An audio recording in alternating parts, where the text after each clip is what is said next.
Alors, rebonjour à tous. Merci beaucoup aux différents participants d'avoir resté fidèles au programme Force N et aux activités de renforcement de l'employabilité, notamment le passeport de l'emploi et les mercredis Job Coach, hein, qui traitent en pratique toutes les sessions que nous voyons sur ce passeport. Donc, merci beaucoup de vous être connectés. Comme j'ai l'habitude de le dire, le programme Force N, c'est un programme de renforcement technique, hein, de formation technique avec les certificats, mais aussi hein, d'accompagnement à l'insertion. Et sur ce chemin d'accompagnement, sur cet objectif d'insertion, il y a toute une série d'activités sur le renforcement de l'employabilité. Vous le connaissez tous, hein, le marché de l'emploi est très compétitif. Il ne suffit pas aujourd'hui d'avoir des compétences techniques pour se distinguer, mais en plus de ces compétences techniques-là, il faut un savoir-être, il faut se distinguer sur le plan de la recherche d'emploi, de la stratégie de recherche d'emploi. Et cette stratégie-là est essentiellement composée d'outils de recherche d'emploi. C'est la raison pour laquelle Force N vous propose des activités hebdomadaires, notamment le passeport pour l'emploi, pour vous permettre de disposer des outils percutants de recherche d'emploi, hein, aussi, au-delà de ces outils de recherche d'emploi, de vous permettre à vous familiariser avec l'environnement de l'entreprise. Nous tenons aussi des thématiques sur l'environnement de l'entreprise. La fois passée, on a vu, ça c'est les outils, toujours dans l'utilisation des outils pour booster l'employabilité. Mais nous tenons aussi des sessions sur l'environnement pour réussir l'intégration en entreprise. Donc tout ça pour un peu, en tout cas, vous booster, pour vous permettre de vous distinguer sur le marché de l'emploi. Aujourd'hui, nous traitons le sujet sur le CV, hein, et ses bonnes pratiques avec M. Damdiaye comme animateur, et nous avons une heure pour en discuter. Alors, il va faire sa présentation pour 30 à 40 minutes maximum, et après, c'est les échanges. Nous pourrons vous donner la parole pour qu'on puisse discuter ensemble de tout ce qui vous, en tout cas, intéresse sur la session et sur le CV de manière générale. Alors, je suis avec Monsieur Bessessian, qui est un chargé d'employabilité dans le panel, qui va peut-être intervenir le cas échéant, et avec Dame Ndiaye, qui est l'animateur du jour. Monsieur Ndiaye, je vous donne la parole pour votre introduction et par là même démarrer la présentation. Merci beaucoup encore une fois à tous nos participants de vous être connectés à cette session et bonne session à vous tous. Dame, vous avez la parole. D'accord, merci Babacar. Et je suis très heureux d'être parmi vous encore une fois. Et je pense que c'est le deuxième webinaire que je suis en train de faire avec vous. Euh, excusez-moi, je ne peux pas modifier la date parce que ça devait se passer le samedi passé, le samedi 13, et là, le samedi 6, et là on est le samedi 6, le samedi 13. Et ce qu'on va voir aujourd'hui, ce sont les outils de recherche d'emploi, le CV et ses bonnes pratiques. Parce que quand on parle de CV, nous savons que le CV a beaucoup de dimensionnements. On peut parler aujourd'hui seulement du fond, on peut se limiter seulement du fond et on peut en parler pendant des heures. Comme aussi, on peut parler de sa forme et on peut se limiter seulement à la forme et on va parler pendant des heures. Ça, c'est adéquat. Recording in progress. Mais,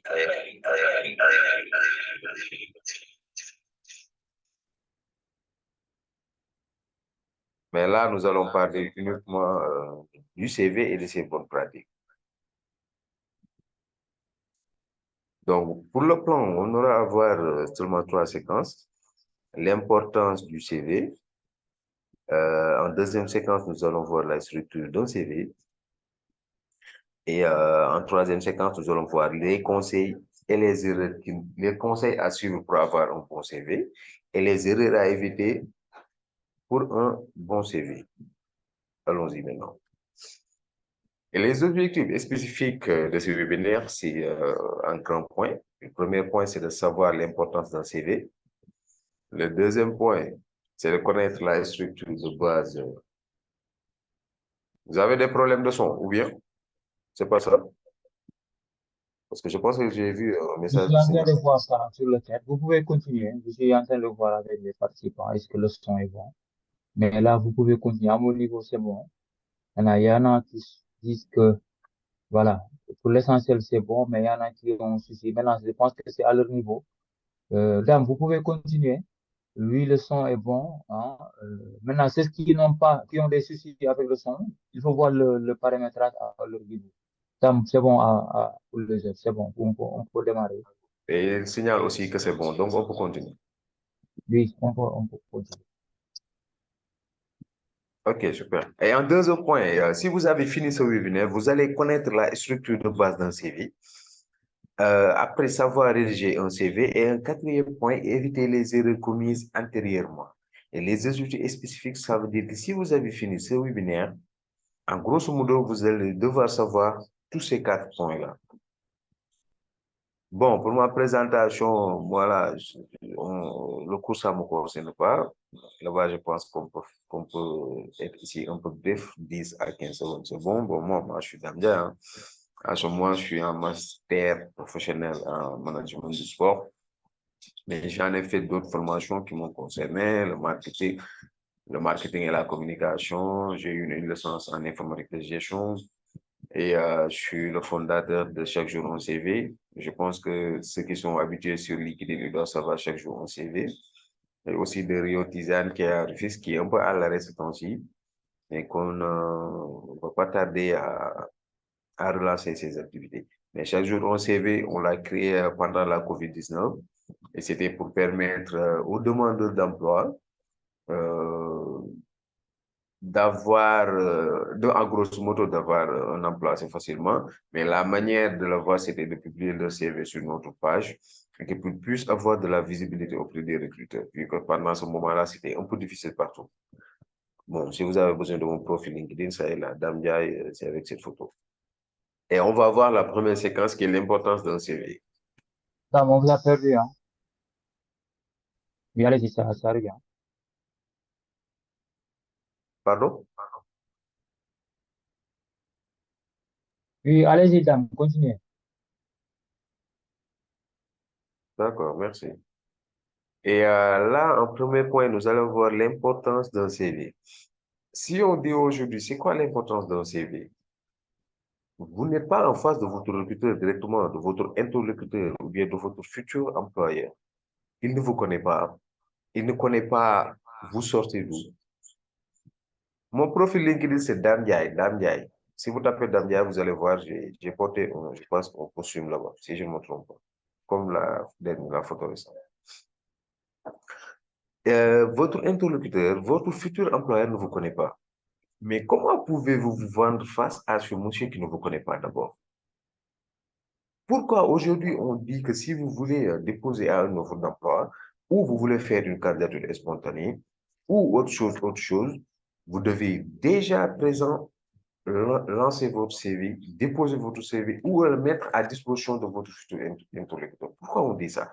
Parce qu'il y a une grosse importance là-dessus. Et cette importance-là, c'est que le CV, c'est votre carte d'affaires. Et si on dit carte d'affaires, si aujourd'hui vous avez eu votre travail, vous êtes dans le business, vous avez une carte d'affaires.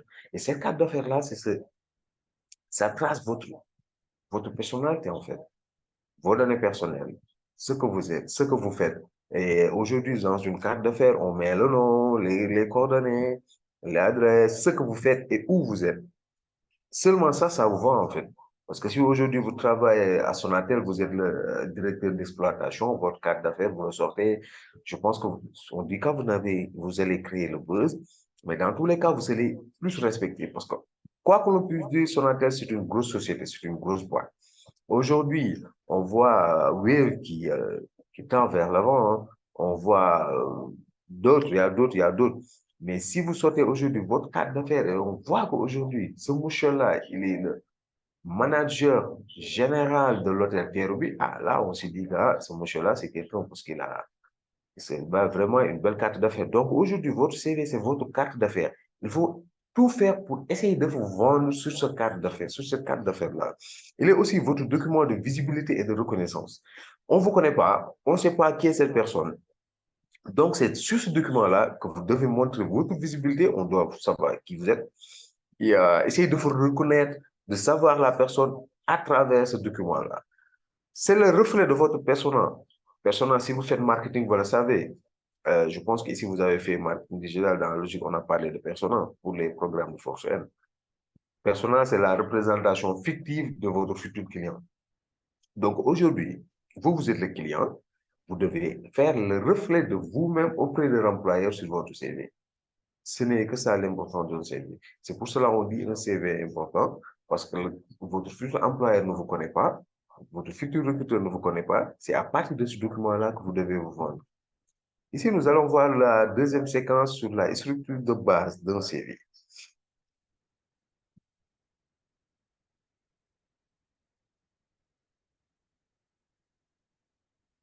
Pardonnez-moi. Bon, le CV est structuré de différentes rubriques. Et si nous parlons de rubriques, ce sont les différentes parties composées d'un CV. Et en prépa, on peut dire il y a l'entête du CV. Et en tête aussi, il y a d'autres qui l'appellent coordonnées ou bien information personnelle. On peut l'appeler comme vous voulez. Il y a aussi le titre de profil. Il y a le profil professionnel ou résumé, l'expérience professionnelle, les formations et diplômes, les compétences. Et il y a d'autres rubriques importantes qui sont des fois facultatives. Et je vais vous, sur les slides suivants, on va parler sur chaque rubrique et vous allez voir. Pour l'entête d'un CV, l'entête d'un CV est composée uniquement de ces informations. En général, on dit, en général, parce qu'il n'y a pas une disposition standard d'un CV ou bien des informations standards d'un CV. Mais on sait que forcément, ces rubriques-là sont forcément présentes sur un CV. L'entête, le titre de profil, le profil professionnel ou résumé, l'expérience professionnelle, les formations et diplômes et les compétences. Tout le monde sait ici que ces 6 rubriques-là sont forcément présentes sur un CV. Par contre, il y a d'autres qui sont facultatives et on va en parler après. Pour l'entête, il y a la photo professionnelle. Il ne faut pas l'oublier. Et ce n'est pas forcé de mettre sa photo sur le CV. Il faut que l'on soit franc entre nous. Mais je vous conseille, moi, en tant que formateur ou expérimenté dans le domaine, de toujours mettre sa photo professionnelle. Parce qu'aujourd'hui, vous n'êtes pas en phase de recruteur. Vous devez le montrer en avance qui êtes-vous, comment vous êtes. Parce qu'à travers une photo professionnelle, on peut dégager des traits de caractère d'une personne. C'est la raison pour laquelle il faut toujours mettre une photo qui est professionnelle sur le CV. Si vous êtes aujourd'hui un ingénieur en génie civil, prenez-vous en photo avec un gilet, les gilets que vous portez là, les casquettes de sécurité, mettez-la sur votre CV. Ça va beaucoup plus vous valoriser parce que vous êtes dans le génie civil, ça vous concerne. Mais vous êtes dans le génie civil et vous prenez une photo où vous êtes en salle de sport ou en natation, ça ne colle pas. C'est la raison pour laquelle il faut toujours mettre la photo professionnelle sur un CV, correspondant à votre domaine. Le prénom et le nom, logique. Le numéro de téléphone, comme d'hab. L'adresse mail, c'est valorisé, parce qu'en général, les recruteurs vous répondent par là. L'adresse de domicile, lui, c'est important, parce qu'il y a un prime de transport à payer par les recruteurs. Le profil LinkedIn, c'est très demandé maintenant, parce qu'ils se disent que voilà, c'est quelqu'un de sérieux ou pas, parce que vraiment, on doit vous distinguer sur LinkedIn pour savoir que vous êtes vraiment dans le domaine. Le permis et la langue, si vous voulez, vous le permis, vous le mettez là-bas. Et les langues que vous maîtrisez aussi. Et les langues, de manière générale, vous pouvez les faire comme suit. Vous écrivez, si vous maîtrisez le français, vous écrivez français 2 points. Niveau avancé, il faut dire par niveau, ou vous mettez par point ou comme vous voulez. Nous avons le titre de profil. En fait, le titre de profil, c'est en général, c'est le poste que vous occupez actuellement, là où vous travaillez. Deuxièmement, c'est ce que vous recherchez, soit dans une entreprise bien définie, vous ciblez une entreprise et vous recherchez un profil bien identique, ou bien votre profession de nature. Votre profession, c'est ce que vous êtes, naturellement, ou bien le titre de l'offre d'emploi. Le titre de l'offre d'emploi, là, je vais laisser là. Si aujourd'hui, vous lisez, vous voyez une offre d'emploi que vous voulez déposer, je vais donner un exemple des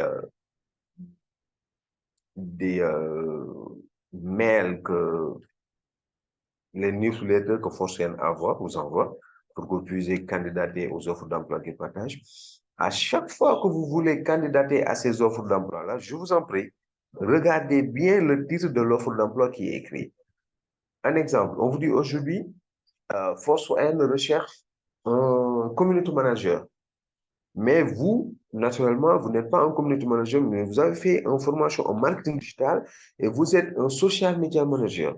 Mais si vous voulez candidater à ce poste de community manager, automatiquement sur votre CV, vous mettez community manager. Parce qu'il y a ce qu'on appelle les applications qui s'appellent le logiciel de recrutement qui s'appelle ATS, Applicant Tracker System. Il est paramétré selon des mots-clés qui sont affichés sur l'offre d'emploi. C'est la raison pour laquelle, à chaque fois que vous candidatez à une offre d'emploi, vous devez faire un nouveau CV et mettez les informations clés, les mots-clés qui sont mis sur l'offre d'emploi. Le titre de l'offre d'emploi en fait partie, les missions, les tâches, ainsi de suite, et les compétences demandées dans cette offre d'emploi. Le poste actuel que vous occupez, si vous êtes juriste, mettez juriste parce que c'est le poste actuel que vous occupez. Ce que vous recherchez, si aujourd'hui vous recherchez un stage en community manager, vous mettez sur votre titre de profil recherche des stages au poste de community manager. C'est assez simple que ça. Ou vous mettez recherche des stages au poste de commercial, recherche d'emploi au poste de social media manager, ou bien vous mettez recherche d'emploi au poste de développeur web. En général, c'est comme ça que ça fonctionne en fait. Si vous n'êtes pas en poste actuellement, c'est ce que je suis en train de dire. Vous n'êtes pas en poste actuellement, vous n'avez pas de travail, mais vous recherchez. Vous êtes en train de rechercher. Donc, c'est le deuxième point qui vous concerne en fait, parce que vous êtes en recherche. Vous recherchez un stage ou vous recherchez un emploi. Ce que je suis en train de dire, les gars, c'est assez simple. Si vous êtes en poste actuel, vous mettez ça. Si vous recherchez quelque chose, vous mettez le deuxième point, recherche des stages ou recherche d'emploi. Au poste 2, vous mettez le poste que vous recherchez. Parce qu'il faut toujours être direct et précis sur votre demande. La profession, soit vous mettez votre profession, vous êtes commercial en B2B, ou vous mettez le titre de profil. C'est en quelque sorte ça, le titre de profil.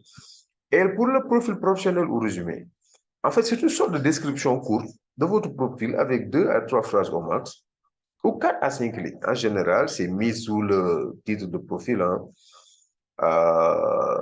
La phrase d'accroche doit donner envie au recruteur de continuer à s'intéresser sur votre profil ou pas. En fait, le profil professionnel, on l'appelle aussi résumé, on l'appelle parfois aussi simplement profil. Beaucoup d'étudiants, hein, beaucoup de demandeurs d'emploi ne le mettent pas sur le CV. Bon, bien vrai que c'est pas carrément obligatoire de le mettre sur votre CV, mais c'est aussi carrément conseillé de le mettre sur votre CV. C'est une sorte de description courte de votre profil. Hein. Votre profil, c'est la description, c'est simple. Euh, vous mettez le résumé. En fait, vous savez pourquoi on l'appelle résumé? C'est le résumé de votre CV. Toutes les informations que vous avez mises sur votre CV, ce résumé-là, vous le mettez sur profil professionnel, vous l'appelez résumé et vous le mettez là-bas. En général, vous ne mettez rien là-bas, vous venez seulement et vous écrivez directement le résumé. En général, on le met soit en bas du nom, soit en bas du titre de profil. En général, c'est comme ça qu'on fait en général. Et ce résumé-là, en général, c'est le résumé de votre expérience, c'est le résumé de votre compétence, ce que vous savez faire, et le résumé de votre profil en général. Là, sur l'expérience professionnelle, dans cette section, il faut toujours commencer par la plus récente. Mettez la durée de votre travail, le poste occupé, l'entreprise et les différentes tâches effectuées. J'espère là, vous n'allez plus commettre ces erreurs. Sur l'expérience professionnelle, là, on voit tout le temps de n'importe quoi. Parce que le recruteur, hein, il sera plus à l'aise de votre CV si vous lui donnez les informations de manière beaucoup plus fluide. Imaginez-vous, je vous donne un exemple. Vous êtes community manager. Ce que vous devez faire, c'est que vous écrivez community manager, c'est le poste que vous occupez. Après, vous écrivez l'entreprise. L'entreprise, c'est à force N, vous êtes à force N. Et vous mettez la durée. La durée, c'est que vous étiez là-bas de janvier à avril 2024. Après, vous mettez les tâches que vous faisiez pendant cette expérience-là. Il animait les réseaux sociaux, il boostait des publications, il mettait en place un calendrier éditorial. Quelle est la remarque que vous avez faite sur les tâches? Si vous regardez bien, si on annonce les tâches, on commence toujours par un verbe d'action. J'espère que vous avez bien vu ça. Il animait, il boostait, il mettait. J'espère que vous avez bien fait cette remarque. et vous n'allez plus commettre cette erreur. Toujours commencer par un verbe d'état, un verbe d'action autant pour moi, si vous voulez énumérer vos tâches sur un CV. J'espère que là, c'est assez clair. On y va. Pour les formations et diplômes, de même que l'expérience, hein, c'est de même. Il faut toujours débuter par la plus récente. Sur l'expérience comme sur les formations et diplômes, il faut toujours débuter par l'information la plus récente. Mettez le titre du diplôme, l'école et l'année d'obtention. Si vous avez réalisé des projets pendant un cursus, vous pouvez l'ajouter comme vous voulez. Et je vais vous donner un exemple. Si aujourd'hui vous faisiez le droit privé à l'université du droit et que vous avez fini cette licence, vous avez déjà soutenu. Peut-être que vous avez pris votre diplôme, vous ne l'avez pas pris, ce n'est pas un problème, mais vous avez déjà soutenu, vous avez fini, vous avez validé la licence. C'est l'exemple en haut que vous devez mettre. Licence en droit privé, on connaît le niveau, on connaît la formation, et vous mettez l'école où il a eu, c'est l'université du droit en 2023. Il l'a eu en 2023. Si vous voulez aussi, si vous avez commencé là-bas, l'année scolaire, c'était de 2020 à 2023. Si vous voulez aussi, mettez 2020, 2023. Mais ça se fera qu'encombrer le CV. Ce que vous pouvez mettre, c'est mettre la dernière année que vous avez fini, 2023. Le deuxième exemple, c'est aujourd'hui, vous êtes en deuxième année de licence, en droit privé. C'est ça que vous devez mettre forcément. Vous tapez licence 2 en droit privé et vous mettez entre parenthèses en cours parce que vous êtes toujours là-bas en train de faire cette licence-là. Si c'est en licence 3 que vous êtes et que vous êtes toujours en train de le faire, mettez licence 3 en droit privé, entre parenthèses en cours. De même que pour la licence 1. De même que pour le BTS aussi. De même que pour les CAP, entre autres. C'est de même. Aujourd'hui, si vous avez fini votre licence et que vous n'avez pas soutenu, vous allez mettre licence en droit privé, université du droit, licence en droit privé, et vous mettez entre parenthèses en attente de soutenance. Parce qu'on voit des fois, il y a des étudiants qui font le master, on va le voir parce que c'est pas facile de faire un master et si vous avez un emploi à part et vous la faites une soutenance, c'est pas du tout facile. Vous êtes en master en droit privé, vous avez fini, vous avez une bonne note et tout, mais vous n'avez pas encore soutenu. Lorsque vous avez soutenu que vous pouvez avoir votre diplôme, vous mettez licence en droit privé en attente de soutenance. J'espère là, c'est bien clair. Et pour les compétences, les formations de courte durée, vous pouvez aussi les mettre là-bas. Hein. Vous pouvez aussi les mettre ici, comme aussi les certifications, vous pouvez les mettre ici aussi. Comme les certifications que vous êtes en train de faire à Force N. C'est un diplôme en marketing digital ou bien certificat en marketing digital. C'est le même. Vous mettez certificat en marketing digital.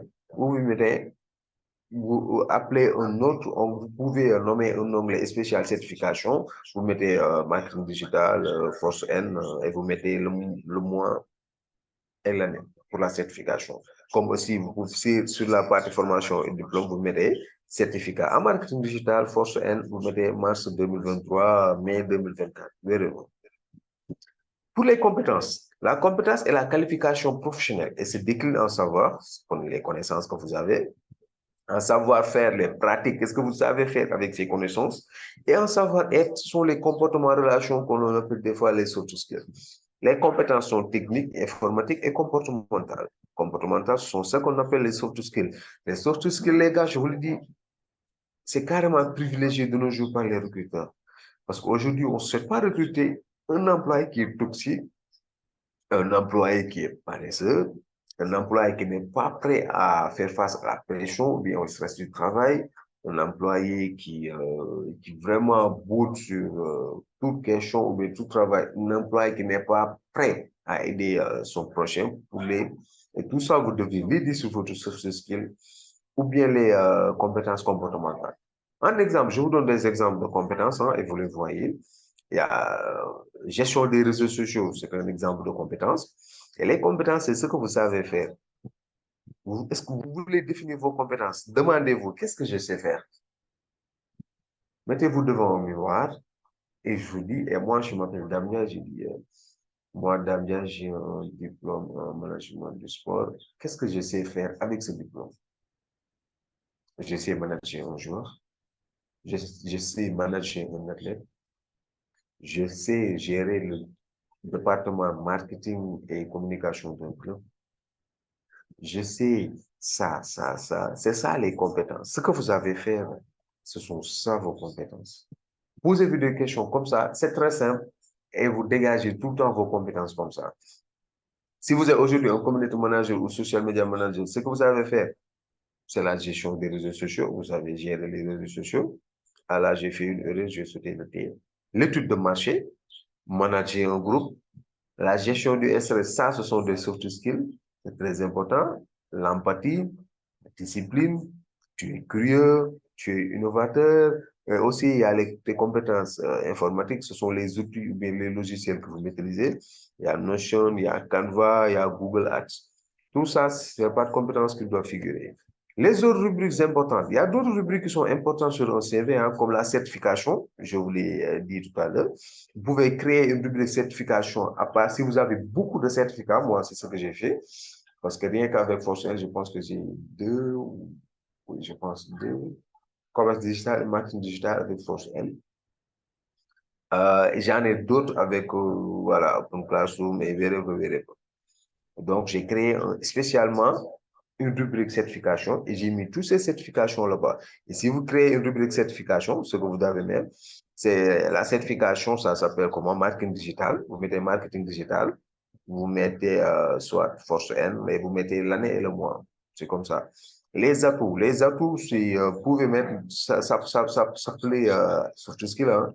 C'est les atouts que vous avez. Les langues, vous pouvez créer une rubrique à part et mettre l'appeler langue, si vous maîtrisez beaucoup de langues.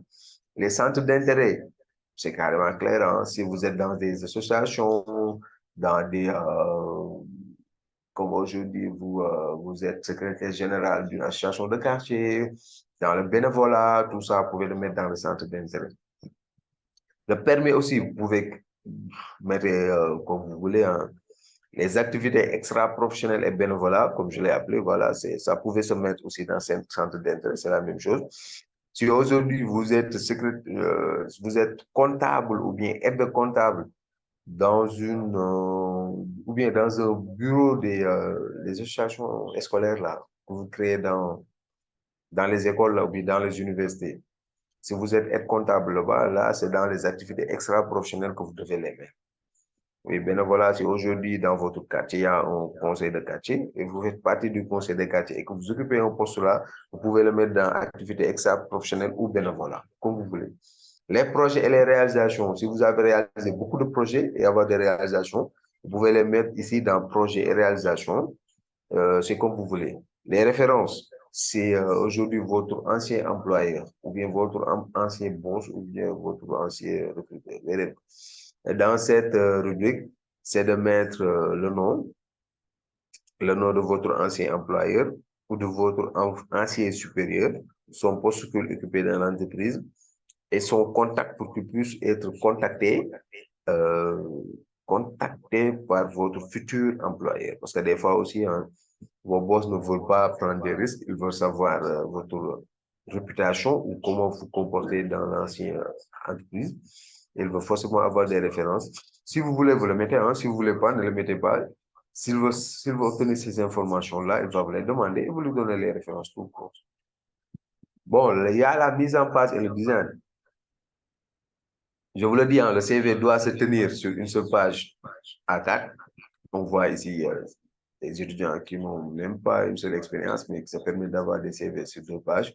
Ne vous inquiétez pas, les recruteurs ne vont pas le lire. Ça, je vous le dis. Je vous le dis en cash. Vous puissiez le savoir. Mais privilégiez seulement une seule page. Une seule page. Le CV doit être aéré. La taille de police conseillée, c'est entre 12 et 14. Il ne faut pas mettre des polices qui sont petites, ni des polices grandes. Utilisez une police agréable à lire, hein, comme Arial. Arial, c'est privilégié, hein, parce que même les ATS, là, si vous mettez des polices qui sont vraiment compliquées, ils ne peuvent pas les distinguer.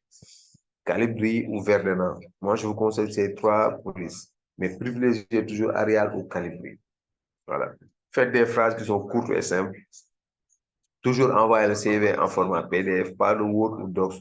Vous avez toujours l'habitude de dire que je ne peux pas le transférer en format PDF. Mais ça, le recruteur, ça ne le concerne pas. Lui, ce qu'il veut voir, c'est un format PDF.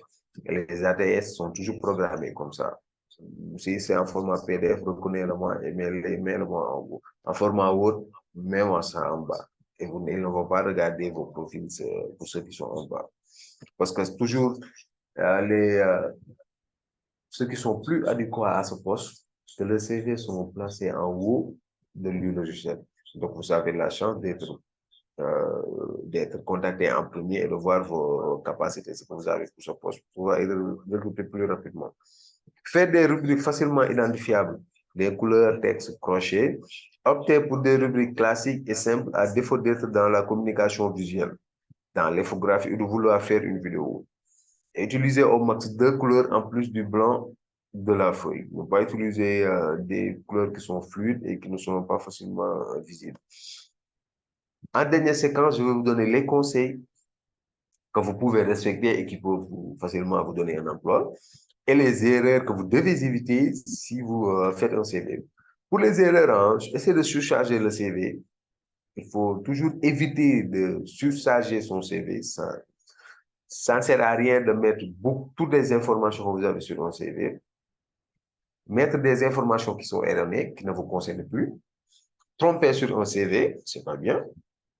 Intimider sur un CV, ça ne sert à rien. Mettre des informations discriminatoires, parce que je pense que j'ai oublié de vous le dire, il y a des informations qui sont discriminatoires qu'il ne faut pas mettre sur un CV. Je vais vous les laisser. Ne mettez pas votre âge ou bien votre date de naissance sur votre CV, sur vos informations personnelles. Ne les mettez pas. Si vous les mettez, maintenant, vous pouvez les enlever. Votre nationalité, ça ne vaut pas la peine de le mettre, vu les problèmes, les conflits qu'on voit maintenant de nos jours entre beaucoup de pays, ça vous empêche d'avoir un emploi. L'ethnie, ne les mettez pas. On sait de temps en temps, il y a des groupes ethniques où il y a tout le temps des problèmes entre eux et ce n'est pas privilégié. La situation matrimoniale, ne la mettez pas. Si vous êtes célibataire, ne le mettez pas. Si vous êtes marié, ne le mettez pas. Si vous êtes, je sais pas, divorcé, ne le mettez pas sur votre CV. Ces 4 informations-là, elles sont tout le temps discriminatoires. Moi, je vous conseille de ne pas les mettre sur votre CV. C'est votre âge ou date de naissance, la situation matrimoniale, l'ethnie et la nationalité. Par contre, si ce sont des informations qui sont demandées sur l'offre d'emploi ou bien des informations qui vont vous permettre d'avoir l'emploi plus facilement, qui sont à votre avantage, mettez-le sur le CV. Ce n'est que de l'intelligence. Il est conseillé de ne pas mettre des curriculum vitae comme titre sur votre CV, ça ne sert à rien parce qu'on sait que c'est un curriculum vitae. Il faut éviter d'oublier le titre de profil. Le titre de profil, c'est comme vous dites votre nom et que vous ne dites pas ce que vous êtes. On ne sait pas ce que vous êtes, donc on ne peut pas miser sur vous pour vous recruter en fait.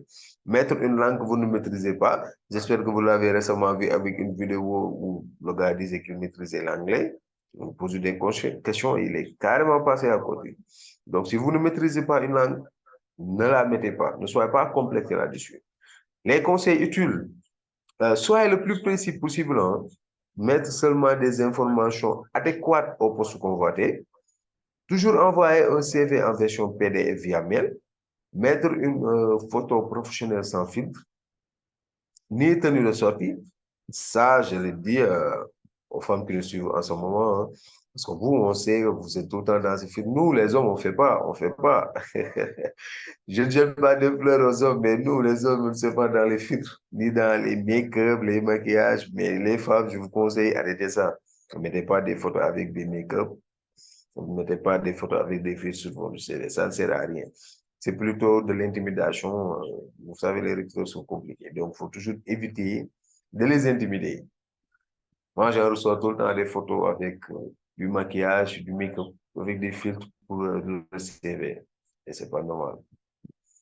Sans expérience, commencez par l'onglet compétences. Si aujourd'hui vous faites votre CV et que vous n'avez pas d'expérience professionnelle, je pense que la plupart de notre participants aujourd'hui, mettez toujours l'onglet compétences en haut sur votre CV. Si vous n'avez pas d'expérience professionnelle, mettez en avant vos compétences. Là, je pense que je suis assez clair là-dessus. Si vous n'avez pas d'expérience professionnelle, mettez la compétence en haut pour que ce soit plus distinguable pour le recruteur.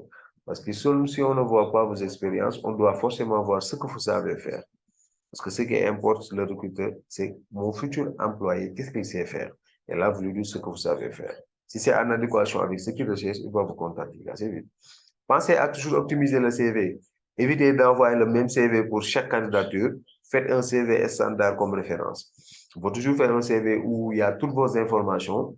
Et à chaque fois que vous voulez déposer une offre d'emploi, prenez ces informations-là qui sont utiles pour cette offre d'emploi-là et créez un nouveau CV que vous allez déposer à cette offre d'emploi pour cette nouvelle offre d'emploi-là. Parce que pour chaque candidature, vous devez envoyer un nouveau CV, mais pas le même CV. Parce qu'il y a des compétences ou bien des missions qui concernent l'autre expérience, mais qui ne concernent pas cette offre d'emploi-là. Donc, si vous les mettez, ça ne sert à rien. Bon, je pense que c'était tout ce que j'avais à vous dire aujourd'hui. Merci de votre aimable attention.